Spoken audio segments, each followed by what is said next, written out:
So before I tell my little opening joke, I'm going to ask for a show of hands again. Who has heard of Napoleon Dynamite?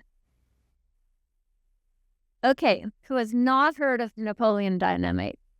Okay, this joke will fall flat with about half of the audience. So, Napoleon, the Emperor of France, not Napoleon Dynamite, was famous for, during battles, he would sit down, he would go to his tent, and he would write notes to the Senate about how they should rule in his absence. So, a bit of a control freak there, a bit of a micromanager. But he was famous for writing that the most important is to get your core principles straight. And after that, the rest is a matter of details. I'm Lisa Loud, and I want to tell you a story today. I've had the most amazing year of my life in 2024. I cannot believe the changes when I look back. So really, two big conversations shaped my year. And the first one happened in February in Denver. There was a conference in Denver called East Denver. And at that conference, I lead the Secret Network Foundation. And we have a large ecosystem of applications and builders who are building on Secret. I'll tell you a little bit more about what Secret is in a moment. But essentially, a lot of those builders came together. We had an ecosystem meeting, our very first ever ecosystem meeting. And at that meeting, we talked about what is it that we're doing? How can we talk about it? What is the narrative behind what we're doing? And at that meeting, we had so many very creative minds come together. We coined the term DeCC, which stands for Decentralized Confidential Computing. So this was like a seminal moment. I didn't realize how big it would be, but that was just in February, and now we've had 5 DCC days, so it's kind of crazy. So that was one big conversation that has shaped this year for me. And the second one was I had the privilege of meeting with Commissioner Hestor Pierce, and she is one of the SEC commissioners in the U.S., so she's responsible for a lot of the enforcement, her organization is responsible for a lot of the enforcement actions that happened over the last few years in crypto. And you may know that in the United States and Canada, North America in general, the regulatory environment is very bad for crypto. It's much better here. It's much better in Europe, much better in Dubai, much better everywhere else in the world. But at the same time, the U.S. regulatory environment affects all of us because the things that the U.S. has long arms, for one thing, but the things that they decide have an impact on the rest of the industry. And most of us who are building in the U.S. are always aware, what is the SEC going to think of this? So I was pretty thrilled to meet with Commissioner Pierce. I used to call her Commissioner Pierce until someone corrected me last week. So anyway, she said something that really shocked me when I had this one-to-one meeting with her in a cafe.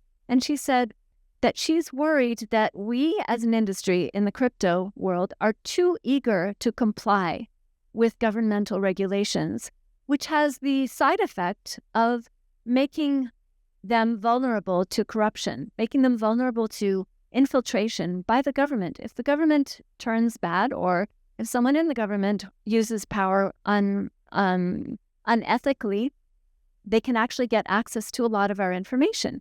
And so the SEC commissioner was saying, my fear is that we're building back doors into everything.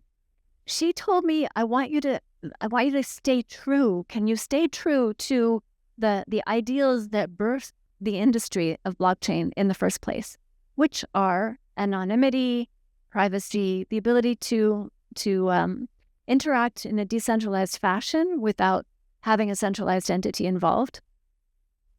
So she entrusted me. I asked her a question. I was like, and I asked her an awkward question at our second meeting, which I will tell you about. But at this first meeting, I asked her a question and I said, what can I do to help? She asked me, she said, can you please get together some people and write a draft regulation set so that when that moment happens, when the SEC is ready to adopt new regulations, we have something in our back pockets. We're not starting fresh at that moment. So I said, yes, I can do that. And in the meantime, so Denver ended, everyone got COVID, it was terrible, but it passed. And then we went to Austin, and I requested a second meeting with her.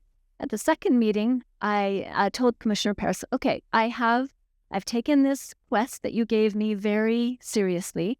I've gathered together a group of people, and we're calling ourselves Hestor's Army, and we've drafted a set of regulations. We're working on it. We'll be ready to present them to you at some point by the end of the year. And so I really embraced it wholeheartedly. So in that second meeting, I asked her, I told you I'd ask her an awkward question. I said, because she was talking about how awful it is to work in the SEC and how everybody is hostile and everyone in the SEC thinks of all of you people in the audience as criminals, scammers, and fraudsters. Everyone in the entire crypto industry, she said, that's the attitude in there, is that everybody is trying to do something illegal. And she's not. She doesn't believe that. Who said woo? No, we're not. So she said, it's a hard thing to constantly fight against that kind of attitude. And so she's kind of my hero, because every day she goes to work and she deals with these people who, are all against what she stands for, all against what she's trying to fight for and to bring about in the world. And yet she goes in every day. And she kept talking about how depressing it was and how this will never happen, that probably will never happen. And finally I said to her, look, I'm sorry to ask, but will you, it sounds really depressing. Are you ever going to give up on being the champion for crypto? And she corrected me. She put me in my place. She said, I am not a champion for crypto. I am a champion for people having the right to choose. So, and she also said, and I can't imagine ever giving up on that passion. It's something that I live for.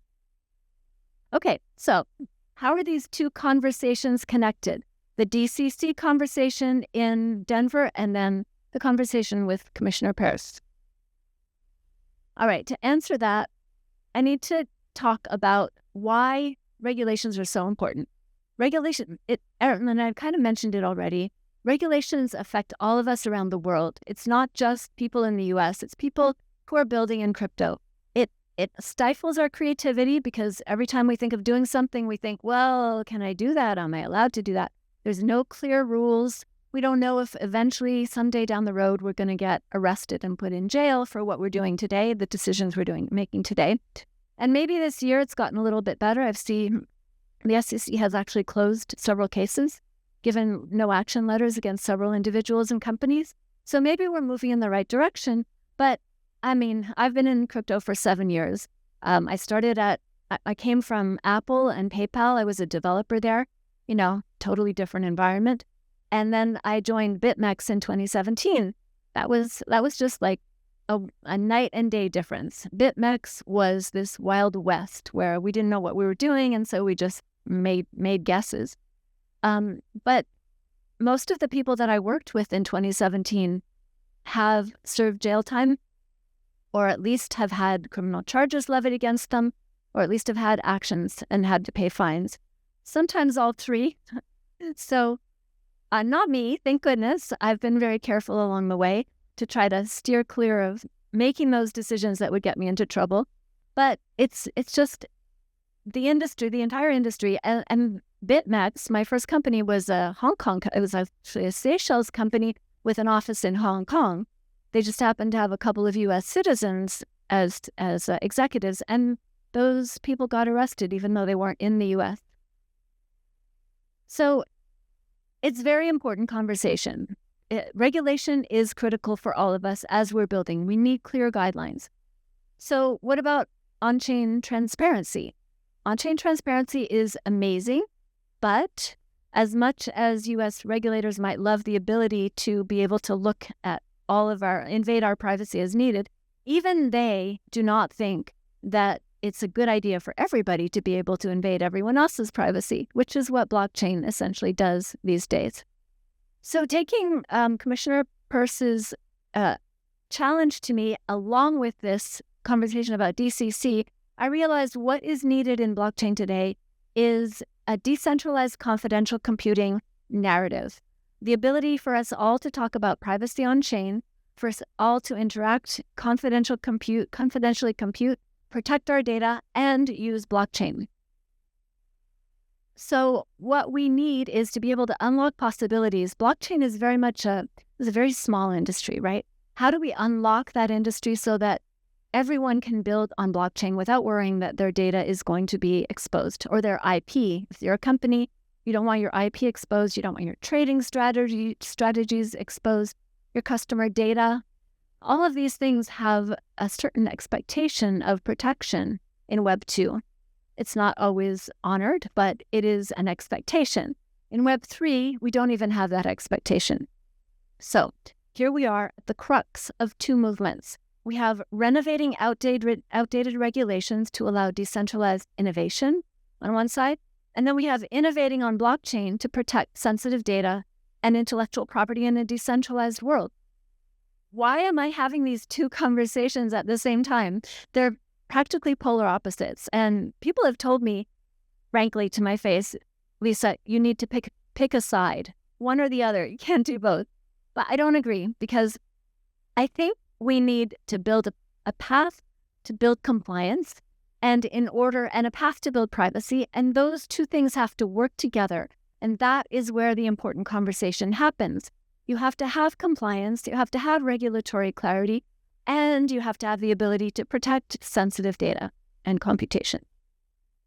So at Secret, we're committed to making things easy and usable by real people and real developers. So if you're interested, if you are a builder, feel free to download or go to our EVM toolkit, developer toolkit. That's what this is. That will allow you to get started building on any chain using Secret. Secret's confidential computing allows you to have like a layer 2 on Ethereum, where you can do everything in Solidity, and then you just call Secret contracts to do the confidential part of it, which is very exciting. We're going to hear more about all of these technologies today. DCC is a narrative that includes more than just Secret. You can see some of the posters here and some of the logos. We have over 25 companies now who are part of the DCC Alliance. And that's the thing that was born in February this year, 25 companies. And they are coming together. This event is put on by quite a few, by the Alliance. So we have Archeum, we have SilentSwap and SquidGrow, and we have other posters around. IoTex is a member. There's so many companies that are part of this movement, because we all recognize that confidential computing is essential for the next phase of blockchain adoption. And I'll just say that what Secret does is with the TEEs, a trusted execution environment, it's a hardware shortcut to do on-chain encryption, but there are other ways to do it. There's FHE, which you'll hear about.